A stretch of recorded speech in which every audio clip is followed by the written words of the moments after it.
السلام عليكم ورحمة الله وبركاته. شما harka akkam jirtu nagaa keessanii. Namootni yeroo jalqabaatiin dhuftan YouTube channel kiyya subscribe gochuun akkasumas mallattoo notification tuquun barumsa sirriitti darbu kallattiin akka isin qaqqabu akka gootan kabajaan isin affeera. Itti aansee barnootni keenya har'aa dark mode messenger irratti akkamitti fayyadamuu akka dandeenyu kan waliin ilaallu ta'a. Dark mode jechuun warra beektanii kan hin beekneef immoo messenger keenya screen isaa gurraachessuun yeroo ifa keessattii fi akkasumas immoo dukkana keessatti halluu gurraachaan akka ija keenya hin miinetti kan itti fayyadamnu ta'a. Isas akkam gochuun akka itti fayyadamnu kan waliin ilaallu ta'a. Jalqaba messenger keessan irra seentanii erga messenger irra seentaniin booda nam tokko filattu jechuudha. Erga nama sana filattaniin booda kallattiin gara profile isaa deemtanii profile isaa irra cuqaastanii sana booda gad dhufuudhaan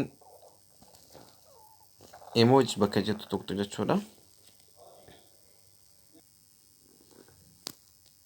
Bakka emoji kana gadi cuqaastu jechuudha. Emoji kana erga gadi cuqaastaniin booda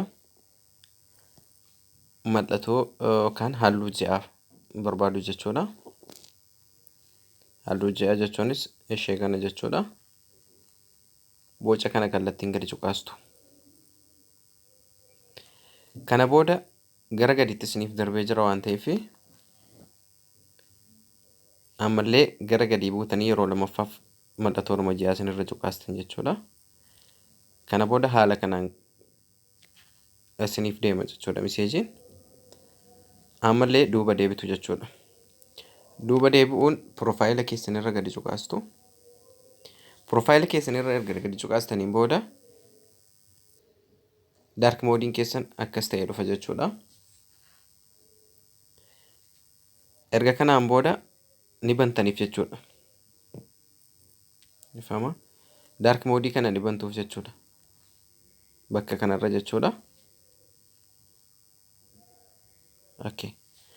Haala kanaan hedduu kan namatti tolu ta'ee gadi ba'a jechuudha.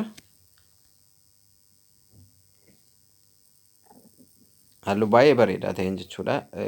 Dukkana ija keessan dukkana keessatti yeroo ilaaltan haala isin miineedhaan haala kanaan isiniif dhufa. Akka itti fayyadamtan abdiin qaba.